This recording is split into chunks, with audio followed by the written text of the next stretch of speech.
welcome back to the Cross the Pod NFL podcast. We are here for a Week 18 review as the playoffs are now here. And the Miami Dolphins are in the playoffs for the first time since the 2016 season. So I brought along with me a returning guest, a Dolphins fan, Sam Moores. How are you, mate? I'm good. Yeah, it feels weird hearing that. Obviously, it's the first time again we've heard it since 2016. But yeah, I mean, I'm great. It was a nice surprise seeing the Dolphins win on Sunday. I kind of wasn't expecting that, to be honest with you, especially with obviously the five-game losing streak behind before that. But yeah, it's great to be on, mate. And yeah, let's get into Week 18. Yeah, and it was a interesting week. It was one where it started off on the Saturday. As Chiefs beat the Raiders 13 points to 30, no, 31 points to 13 before the Tennessee Titans beat the lost the Jacksonville Jaguars by 20 points to 16, a result that clinched the AFC South for the Jags for their first time since their infamous 2017 season that got them all the way to the AFC Championship game, which in the end they did lose to the Patriots. For me, this is a really weird week because I was actually away for my birthday was actually that Saturday, so I was with friends, so I watched the games on Game Pass on the journey back home because I was in Newcastle, so it's quite a long journey home. But as a result, I didn't get back home till 8 p.m. So I watched the Sunday games all on the Monday because I managed to turn my phone off, at 6 o'clock, off flight mode, and I managed to avoid the results. I watched the whole of Red Zone and then the late game all Monday. It was a great day, and Wow. obviously that's when obviously all the events transpired. We will just go ahead, just quickly cover some games that really are meaningless in the grand scheme of things. Buccaneers lost 30 points to 17 to the Atlanta Falcons, a game which saw a lot of their starters rested after the first quarter and a half. The Baltimore Ravens and the Bengals. The Bengals secured their division with a 27-16 win over the Ravens, which meant the Ravens are in the sixth seed. The Carolina Panthers beat the New Orleans Saints by 10 points to 7. The Denver Broncos beat the Los Angeles Chargers 31-28. The Eagles beat the Giants 22-16. The Niners beat the Cardinals 38-13. The Commanders beat the Dallas Cowboys 26 points to 6. And of course, the game that did determine the number one overall seed, the Vikings beat the Bears 29-13, and the Colts did lose to the Houston Texans by 32 points to 31 with a late 2-point conversion, winning it for the Texans, which means that the Bears will get number one overall pick. And obviously, the Texans will get number two. Obviously, the Bears don't need a quarterback. In terms of, I know we had you on for our mock draft. Do you think this will see a lot of trades? Because you see the Lions are sixth overall pick because of the Rams season. They're not really going to look for quarterback. I don't think they may do. I don't know. Do you think we'll see a lot of teams trade down because they don't need a quarterback, and some teams like the Panthers, other teams do need a quarterback? Yeah, well, if you look at the top four of the draft, the teams are the Texans and the Bears, and the Colts and the Cardinals. And the Cardinals don't need a quarterback. The Bears, I would say, don't need a quarterback. And it's just like obviously the Texans do, the Colts do as well. Texans are at two, the Colts are at four. I can see the Colts moving up to one. Really, Jim Irsay is mad in the first place. He'll want a QB. We see him and Chris Ballard, the GM, gamble every year. It seems like on a new quarterback. You've had Matt Ryan, etc. That just didn't work at all this year. And knowing the Colts, they might go for someone like Jimmy G or Derek Carr. But if I was in the Indy, I'd try and get up to that number one spot because the Bears aren't going to pick a quarterback. And they probably pick the same player at three or four, or two. They would pick at number one overall because Houston are going to select the quarterback. I believe. I don't think they're going to, with the likes of Bryce Young at the top of this draft. Yeah, admittedly they could wait another year, but they did a smart thing by not picking a quarterback last year instead of going for Derek Stingley. So yeah, if there's going to be trades, I see it being a quarterback. But as you mentioned, the likes of the Niners, the Cardinals, the Bears at the top of the draft, they all don't need quarterbacks because recently they've invested in Fields, Murray, and Trey Lance. Yeah, I agree, and I do think that the Bears. I think Will Anderson is obviously the main headline player when it comes to Yes. defensively, and obviously with them losing Roquan Smith and all these other players they've got rid of defensively, having someone like him on a rookie contract, I think would appeal to them. But at the same time, they may feel there's more value having multiple picks or picking later on and stuff like that. So it's It's all interesting to see, and that is obviously all to come on the podcast later on down the year. We will be doing a mock draft. Of course, we had you on last year. We'll look to have you on again this year. And when you do our mock draft, we're going to do a little bit of a change up this year. We'll have a bit where you can actually trade picks with Oh, yourself. So, say, I think last time we had 4 people on, so we all shared 5, 6, 7, 8 picks, whatever it was each. And with that, what I'm going to try and do this year is try and have a thing where you can make trades, but within only with picks you've got. So say if you've got the first, fifth, ninth, and 14th, you can then trade in amongst those. So should be a good episode, but that is all to come way, way in the future. yeah. What the present, of course, the main sort of first headline thing was the battle for the last AFC wildcard spot. So we had the Bills taking on the Patriots. We had the Jets traveling to Miami, and then the outsiders were the Pittsburgh Steelers, who needed to win and hope that both the Baltimore Ravens, not the Buffalo Bills, sorry, beat the Patriots, and that the Jets beat the Dolphins. And the Pittsburgh Steelers did win by 28 points to 14, but in the end, it did not matter because the Patriots did lose to the Bills, but the Dolphins just about got the job done with a field goal frenzy, which saw 11-6 win for the Miami Dolphins with 3 field goals from Jason Sanders, as well as a late safety enough for the Dolphins to get the win and get to the playoffs. Of course, the Bills game was dominated pre-game by Naheem Hines, sorry, by Damar Hamlin and his sort of what happened to him on the Monday Night Football game, and there's obviously a very emotional national anthem, and then it just seemed meant to be when Naeem Hines, opening play of the game, got that return touchdown and did it again in the second half. What was your take on that first play and how that sort of transpired? I mean, it felt like it was destiny almost. I felt like something like that. Before I was certain the Bills are going to win because when an event like that happens, and obviously, luckily, it's good to know he's been discharged from hospital now. But it's whenever an event like that happens, a lot of the time teams play hard because it's something to play for other than like the Bills really had nothing to play for other than like a neutral AFC Championship game. They couldn't get the 1 seed, but they played for obviously their teammate, and I was convinced they were going to win, and obviously they did win. But no, just also not having one but having 2 kickoff returns, it just felt like you know like it's bound to happen, and I'm happy it did happen because it was a nice storyline to have, and obviously 2 amazing plays by Naeem Hines. Yeah, and I'm not really someone who goes into that. I'm not really someone who believes in the whole "it's meant to be" sort of thing. But if Yeah. you look at the box score in this game, Mac Jones had 3 touchdowns, 3 interceptions. Oh, it was a weird Um, game. yeah, and also they had 3 touchdowns. Josh Han had 3 touchdowns as well, and being his number, it did seem meant to be in that sense. And there's also I can't find it. There was a play in the game where it was. I got a feeling it was his second. There was something in the game. I forget what it is, and my mind's gone blank. Where it was 3-3-3 or something in terms of the time in that quarter. So I Yeah. think obviously with all the connotations of number three, that's sort of I can see why people would believe in the whole it's meant to be thing. But yeah, I'm so happy he's out of the hospital now, and for once I was cheering on the Bills, and I'm so glad they helped us out because it would have been typical. I think it'd be typical Dolphins if we had lost that game and well, if he had won that game and the Patriots also win. Yeah. And also with Devontae Parker getting 2 touchdowns, it was like almost like a nightmare because a former player who I loved when he was with us, it would have been awfully shame if he was the one to knock us out, but thankfully not the case. And of course, the Dolphins game was not pretty. Skylar Thompson, third choice quarterback.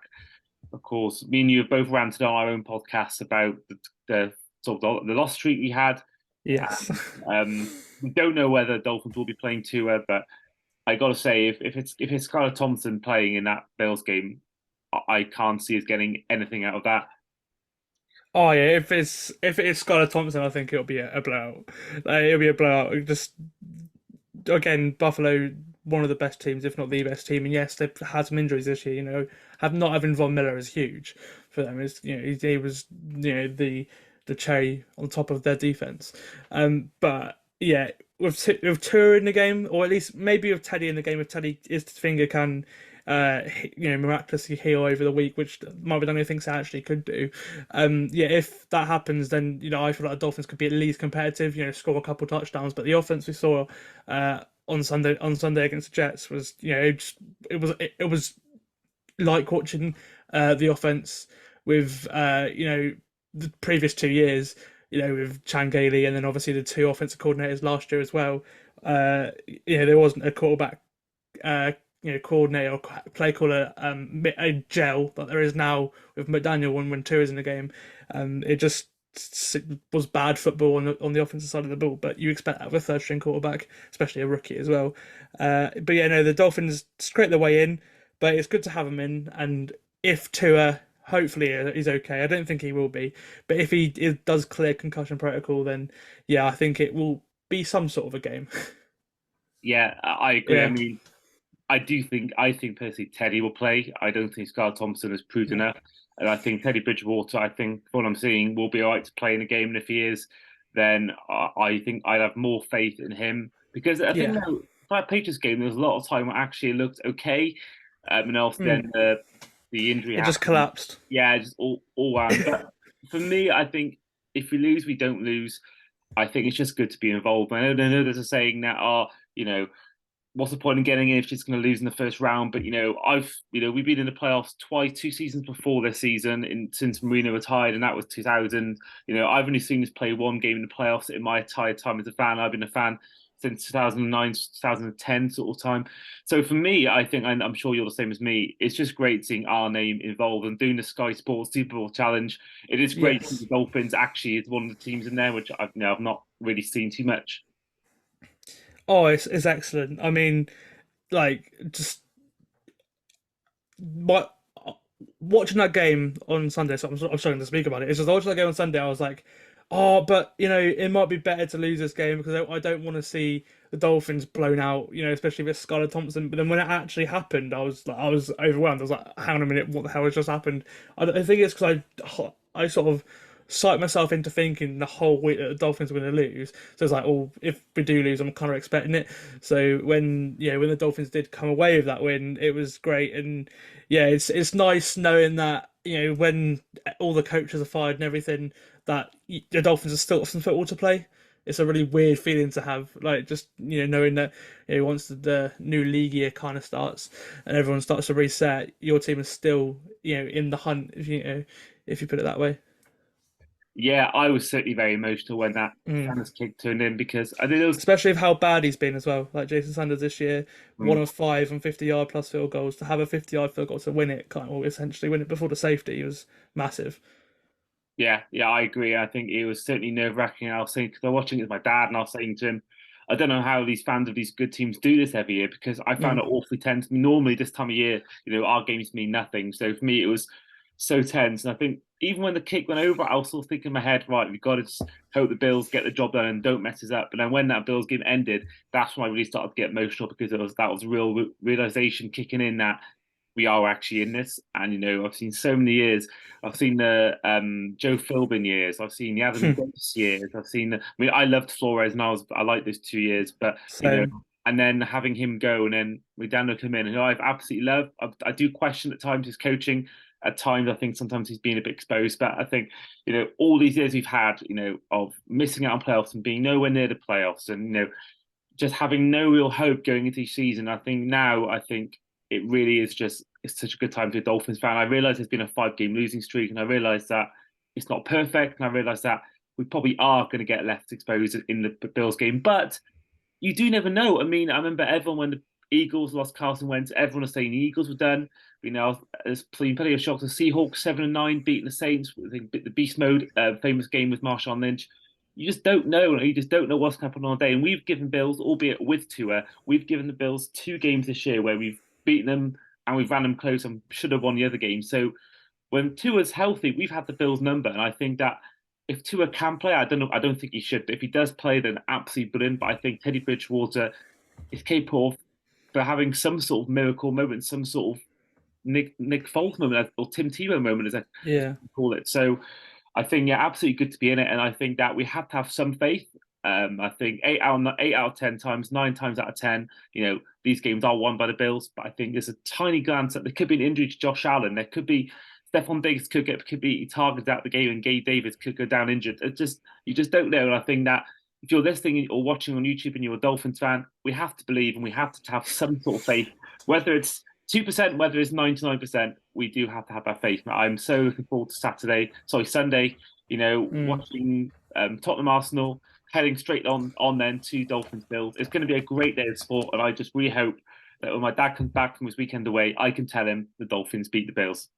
Exactly. I admire your positivity, mate. I admire Yeah, it. I always remember changing sports. I remember we lost 3-0 to Barcelona. As a Liverpool fan, Yeah, all my friends and my dad were all thinking, all right, this is over. But I said, you just never know, and look what happened. So, yeah, exactly. fingers Exactly. crossed. So that means that, at the end of with the playoffs in the AFC, it will be the Bills second seed against the seventh seed Dolphins. The sixth seed Ravens will travel to third seed Bengals. They'll play again for the second week in a row.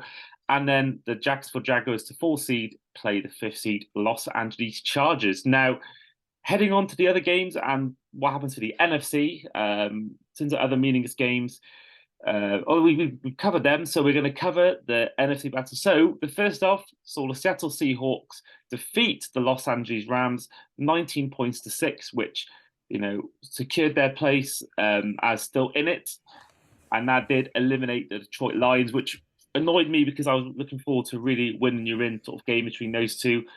And makes me even more sad the fact that the Lions did beat the Packers by 20 points to 16, which meant, after all that, even after impressive ends to the season, Packers are eliminated, as are the Lions, and the Seahawks make it as the seventh seed in the NFC, which means they will play the second seed San Francisco 49ers.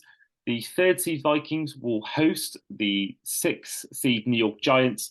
And then finally, the fifth seed Dallas Cowboys will travel to the Tampa Bay Buccaneers, who are the fourth seed. In terms of those two games, I mean, first of all, how relieved is Jason Myers? Oh yeah, I know. Yeah, like just having the opportunity to do that, especially with everything that's going on and stuff as well. Like that. I mean, the series events. I mean, the Quandre Diggs pick before that field goal, ha, that came out of nowhere. I don't know if you've seen it, but he literally when he picked off Baker Mayfield, it's just listen, it's completion. He just comes out of absolutely nowhere and gets his sixth pick of the season. Which I mean, for a safety is incredible in the first place. I think it's a sixth pick anyway. But that was one of the best plays I've seen of the season. That and then obviously just the ice in the veins of Jason Myers, then knowing I mean, obviously he didn't know at the time because the Packers could have won, but yeah, and after mistakes and everything, it was just, I bet he was very happy to be relieved to get that field goal just, and obviously, yeah, it was close, wasn't Oh yeah, yeah. I mean, it? I was praying that one over because I was really cheering on the Lions. I thought it'd been amazing. I loved Dan Oh, Campbell with all my heart, and I loved to have seen the Lions make it. I've got to have one question though. It's a very small thing, don't get me wrong, but the coin flip. Why was Drew Lock doing the coin flip? That really confused me. I don't know whether you saw this when they did the coin flip. I had Bobby Wagner, fair enough. I can't. yeah. Another Seahawks player alongside him was Drew Lock, and I was thinking, why the hell is Drew Lock doing? Is it just giving him something to do? I didn't I get. don't know. Well, my mate Owen, who I'll get to listen to this because he's a massive NFL fan as well. He is a Seahawks fan. And he put in our group chat here was like, "Oh, we just brought Drew Lock out of nowhere," and I was, I mean, I missed it. I was like, "What's going on here?" And I looked, I was like, "What?" Yeah. 'Cause again, is it just like a honorary captain like Georgia, for example, in the national championship game last night, they had an injured player as an honorary captain for the coin toss at the start of the game. But for a player like Drew Lock, it's a bit weird. Like I get it, you've had Harry Kane come on for a coin toss before, Wembley, for example, or Spurs for the NFL. But the other games. But yeah, no, just him being there where he's not played a part in the game at all is really random. Yeah, and I do think we will see Damar Hamlin do it if the Bills make a Super Bowl, or even he's ready for the AFC Championship game and they're in it and they're their own host. It, they'll be so. Say if they get to Super Bowl, I do think that he will be the one doing the coin flip because I think no, and I think as well. I really hope that I don't want them to win it. If they do have to win it, I do hope that it's him lifting the Super Bowl trophy at Oh, first. that'd be awesome. I'm tired of seeing these owners lift it first. I'd love to see Damar Hamlin. If it is Mm. Bills, if they have to win it, I would love to see Damar Hamlin lift that fair. I think that should happen. If he's well enough by then to do that, I think I'll be Yeah, excited. that'd be Um, awesome. so obviously going on to the other game, the Lions did win. They obviously had finished second in the NFC North, first winning record since 2017 season. I mean, most years that 9-8 record would get you into the postseason. So I do feel sorry for Lions fans. Um, well, one player I want to go over is the hook and ladder that we saw in the game. I mean, that was just one of my favorite players of the whole season, let alone Yeah. that week. Oh, I know. It's whenever anything like that happens, it's I mean, it's always, what well, you're there thinking like, oh, what happens if something goes wrong first? Because obviously, whenever you do have a lateral play, it's like, oh, okay, hang on a minute, the ball could end up on the floor here, or in Ramondre Stevenson's case, you can end up with Chandler Jones stiff arming Matt Jones, and taking it in for a score. But yeah, I know. Whenever anything like that happens, it's great, and yeah, like I said, I do agree with you. It is one of the plays of the season. Yeah, I think it was really good to see. And they made a good point that maybe if it was actually something on the line, they may have not done that. No, Just, it's too risky, but uh, I admire it, oh, and yeah. like yeah, just creative play calling all season from them as well. All season, it's been really cool to watch. Yeah, and I think that's really gonna cause some people calling. I think he's already had some calls for head coaching jobs. Yes, yeah, Ben Johnson's Their very in offensive, demand. yeah, their offensive coordinator. His name's completely passed me by. Ben Um, Johnson, I think it Ben is. Johnson, that's one. Yeah, so Yeah, Ben yeah, Johnson. He's been. I think they've heard the Colts job he's been linked with. I've seen other jobs he's been linked with, and I think that I hope he stays because I think the Lions have something good there. Also, they got 2 picks in the next draft. I think they're in a really good position. I don't know what their cap room is like, but I can't imagine it's too bad. And I think they're there. They are a team that I think are going places. But on the flip side, a team that I think they could be a team that could bounce back. But it may not if Aaron Rodgers did decide to leave Green Bay. I think there was a scene at the end of the game where you saw him and Randall Cobb sort of almost arm in arm.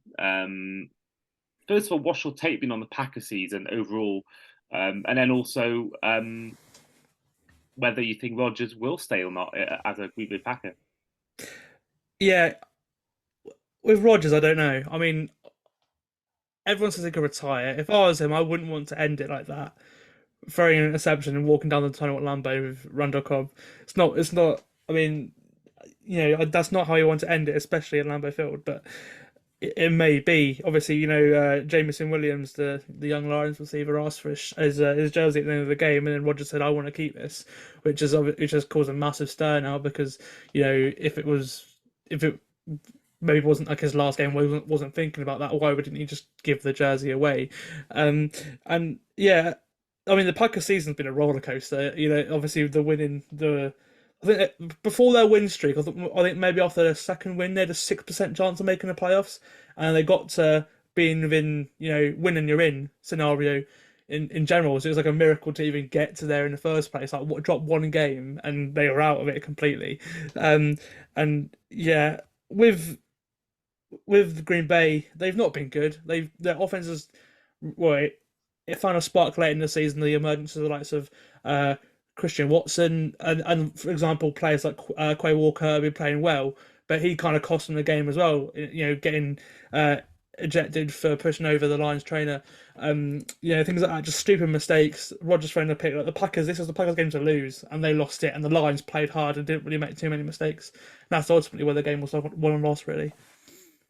Yeah, and I think with good Matt Rodgers, I think that why else would you want to keep it? Because it isn't a game where you've made the playoffs. It isn't a game where No, you've won. It isn't a game where you've even secured a winning season. They've gone 8-9, third in the NFC North for the first time in years. It's not something that you really would want to keep otherwise, unless it is your final game for the Packers or of your career. So I think the signs are there that he will go. I don't know whether he's doing it just because he knows that will cause a talking point and get him talked about. I don't know whether that's his alternative, but I think it also yeah, could well be that I think there was talk of him going last summer. He did sign a new deal, but I think he may want to walk away and just call it quits now. But I will say I think he should stay because we saw how good the end of the season. This is why I did my first article today for the friends of the podcast, a franchise tag podcast. And I said they're one team that could make it after missing it this year because I think the way they ended the season, so many wins, him and Christian Watson had a good relationship and they were starting to form a good one. You know, I think he can certainly at least for one more year play because I think that they had something good going. And I know they lost to the Lions, but they won a lot of games before that. They beat us. They beat many of the teams along the way. So I do think the Packers. I think he should stay at the Packers, but I would not be shocked in a million ways if he was to leave. Yeah, I don't know. Obviously, because he's under contract. I think if they cut him, he has like a $90 million cap hit. Mm. So or something. I heard something stupid like that. So I think it's very rare that they cut him. So, but then is anyone actually going to want to trade for Aaron Rodgers? Mm. Or does anyone have the capital to trade for Aaron Rodgers? Like, admittedly, he's at the end of his career now, so I don't think it costs as much as, I don't think it would be as much as the Stafford or Russell Wilson trades recently, or the Deshaun Watson one, which obviously I think the Browns now the way Deshaun's played are starting to probably regret that. But yeah, it's I don't think see him going for like some massive haul of picks. But I'm convinced somehow, some way that the Raiders next year will have either Tom Brady or Aaron Rodgers at quarterback. I think that's the general consensus. They're gonna go for one of those two. And Brady, obviously, with McDaniels, the link there is quite Yeah. strong. But obviously, again, it's the same with Devontae Adams. Like, there's been a lot of talk about that. Either way, I think the Vegas Raiders are going to have someone big at quarterback next year. One of those two, I expect. Would you say? What's your thoughts about off the whole Tua thing? Because there's a lot of talk of him retiring. Um, Oh yeah, and I don't know. yeah, It's interesting. Like, yeah, obviously the three concussions. I'm going to call it three concussions because it basically has been three concussions because the Bills game, I think he was probably concussed in that game. But yeah, it's interesting. Like, there's no denying the Dolphins are a better team when Tua's in the field, and there's no denying that had Tua played the last two games, the Dolphins probably get be safely in the playoffs. I expect so. They had a big lead in the Packers game before, obviously the three consecutive interceptions, which obviously now we know was because he was concussed. But at the time, that quarter was the only that quarter and probably the Niners game were the only two times this season where I could say he's played bad. He's not because he's not. Other than that, he's played very high level football this year and was in the MVP conversation for a bit. And I'm happy to say that I was kind of right about Tua as well because I thought he'd be this good. Not he doesn't have the flashy Mahomes Allen kind of play, but he put him in a good situation and he can be better than likes of Dak Prescott, Kirk Cousins. Like he's that level quarterback in my opinion. The ones that you can get a second contract if we're in the right situation. But I don't think he actually will ever get to that second contract. If I'm being honest with you, I don't know. It was interesting. People say he should retire. People say, yeah, again, he should change helmet. It's a lot of, I'm an iron. I'm not a concussion expert. I'm not, nothing. But I think something has to change. Whether if he retires, then he retires, and obviously his health is the most important bit of anything. And I think the Dolphins will say, "Oh, it's unfortunate," but I think they'll be happy that they got the best out of Tua they could do, if possible. And I think they're now there's less hesitancy to move on because they've seen that he was a successful pick in some sort of way. In that, he wasn't a failure, that kind of thing. And ultimately, his durability is the main concern of him. And yeah, if it is, then it's unfortunate. And I mean, I wouldn't retire, but I'm not him. He might want to because it's he's put himself through a lot this year. Yeah, I can't imagine long term, effects wise. I think he might want to be safe and make sure that he's not even more affected than he may be in the future. yeah. I sadly think he might retire. Yeah, I That I won't be surprised. No, no. I mean, I don't know what. And that'll then bring on to the question of what do the Dolphins do in They in have the no offseason? picks. That's the problem. Yeah. So I Yeah. think it goes down the route of free agency. And I think that Mm. the obvious one is Tom Brady. Of Lamar Jackson, if he's franchise tagged, I think she will be. I think obviously if he isn't franchise tagged, he does somehow manage to go. I think he's the obvious one. But I think, Tom Brady is obviously the outstanding one. Aaron Rodgers is someone we could go for. We have well, we could do that. But again, it's a thing of we haven't got that first round pick to trade with now. So it's a matter of No, the Tom Brady thing has kind of screwed the Dolphins now because mm, yes, Tua has played well, but if Tua does decide to call it quits, then the Dolphins are kind of in a sticky situation there where they've committed to Tua and now are spending the other first round pick on Bradley Chubb, which I don't think was a good idea. I said that on my podcast last week. I was quite vocal about that. But now with no first round picks, from the two you had at the start of the season, they've basically invested in Tua. So if he does turn out to retire, then the Dolphins are in a sticky situation. But I think it would probably be the best for his long term health if he did feel like that was right for him. Mm. I wouldn't hold it against him or anything like that. And then going on to your point about Aaron Rodgers looking at the cap room, I mean, there's a number of teams I think that could be looking for a quarterback that have got a high up in the cap room. I mean, I've used the website SpotTrack.com. I mean, Bears are first; they got $113 million of cap room, so that they won't go for someone like Aaron Rodgers. But you look at the Giants second with 56 million, the Falcons are third with 58 million, the Patriots are fourth with 49 million. Mm. And then look at the Ravens, Bengals, no chance. The Texans, they'll probably go for Stroud or Bryce Young. So I think really, look at it, it's probably either going to be, the Raiders, the Giants. I don't think the Falcons is a big landing spot. I think the Giants and Raiders have the history, and I think they have to have McDaniel's link. And I think New York is New York, but I don't know whether the Falcons is that same sort of attraction that those two would be. But what's your take on, first of all, the Giants? Would they move off from Daniel Jones? Do you think they should give him another year? How are you seeing that situation, that dynamic with Daniel Jones, and whether he deserves a new contract or to be a starter quarterback for the Giants next year?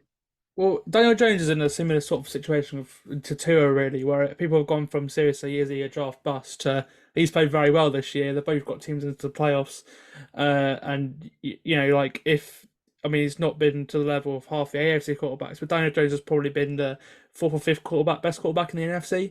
But you could probably only name Jalen Hurts, Kirk Cousins. I mean, Kirk's played really well this year, but obviously he's going to collapse. I expect because it's not a 1 p.m. game, but or 6 p.m. if you're in the States.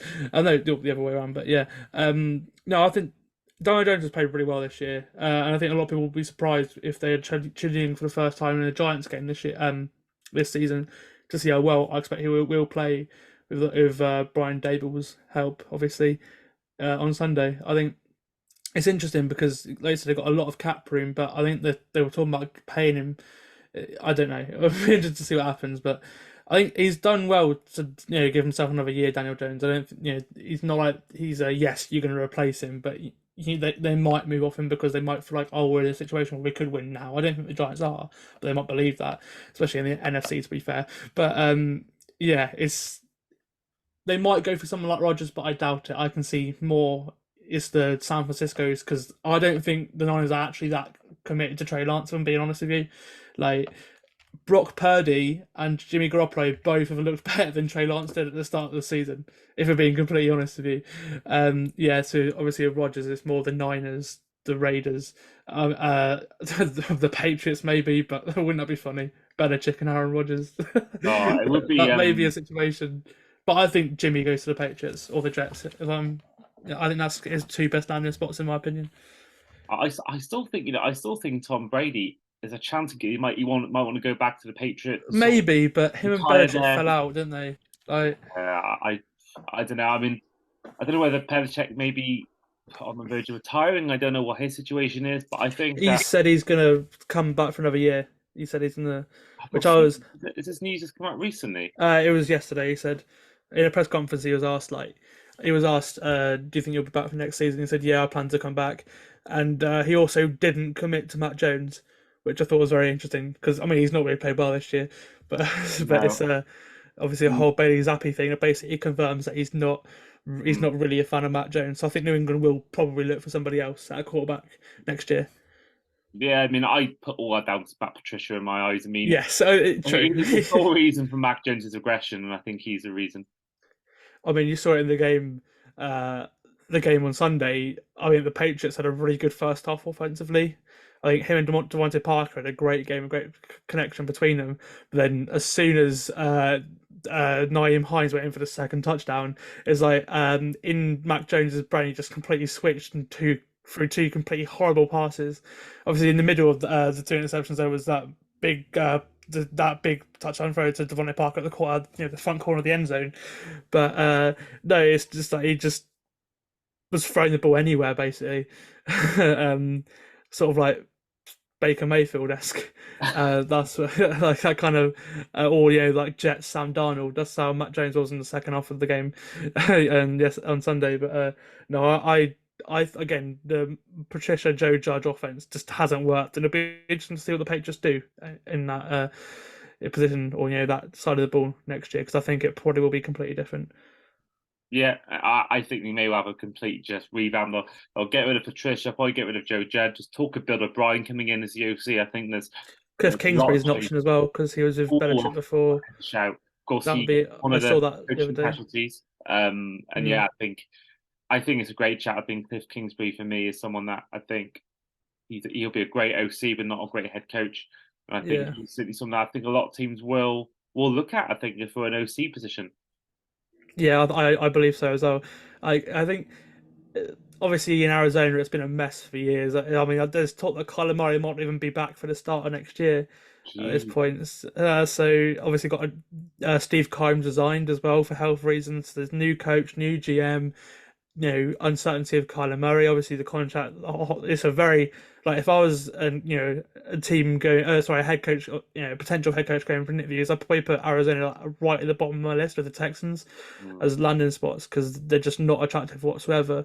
When the likes of Denver, Carolina, because they got a really young defense that's very good.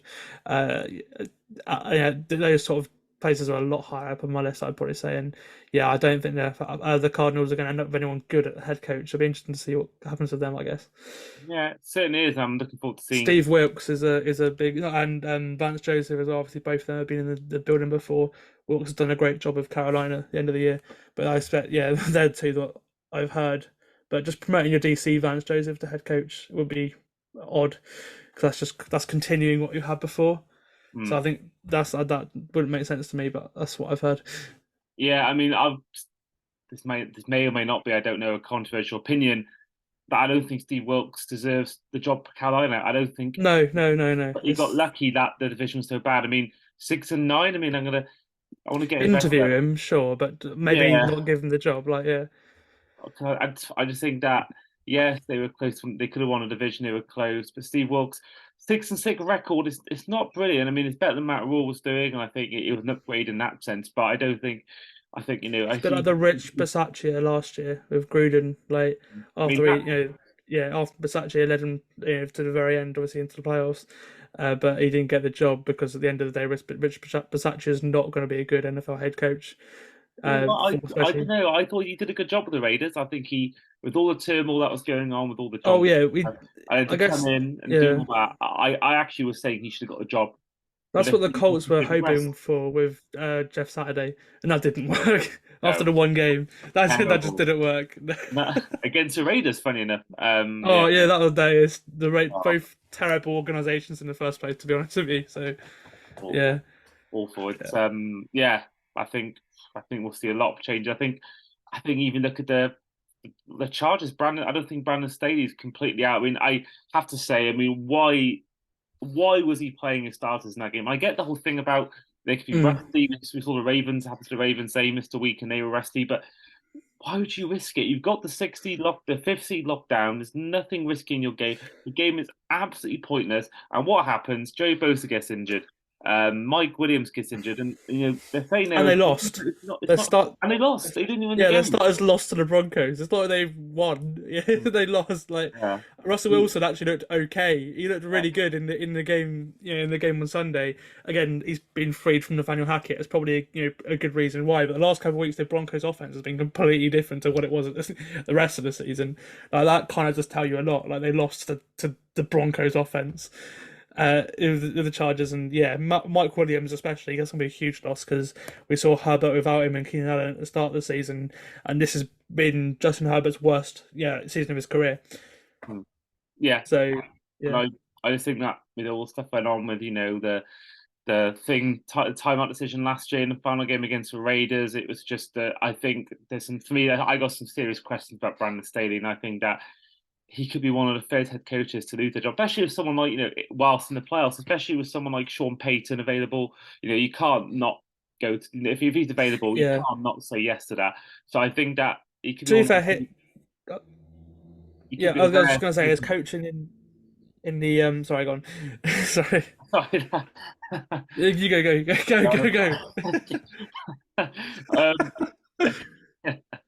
um, yeah, I do think he'll be one of the first head coaches to lose their job after guiding their team to the playoffs. I really do think that he is should be on the coaching hot seat. Oh, I agree with you. I was gonna defend him a little bit there. I was just gonna say like that game against the Dolphins, I thought he coached that excellently because the way they found a solution to Tyreek and Waddle being so far wide open in the middle, and I think what Tua completed 3 of 18 passes, or whatever the hell it was in the first half of that game. That he showed that to me that he can produce a game plan, that kind of thing, like on both sides of the ball, because the Chargers dominated the Dolphins on that Sunday night game. But it's again, I agree with you. It's a kind of like there's so many questionable decisions on his part, and playing the starters, and obviously potentially losing 2 key players for the game against the Jacksonville Jaguars on Saturday night. I don't get it personally. Yeah, and I was at that game, albeit I had to leave early because of a flight, but Yes, I forgot first about that. half. And that's my I mentioned in the previously in this episode that I have my doubts of Mike McDaniel, the coach. I think there are some limitations. I think he's been, and I think if you're being outcoached by Brandon Staley, I think there's some Yeah. questions there. But at the same time, it is his first year as a head coach, and I think that Mm.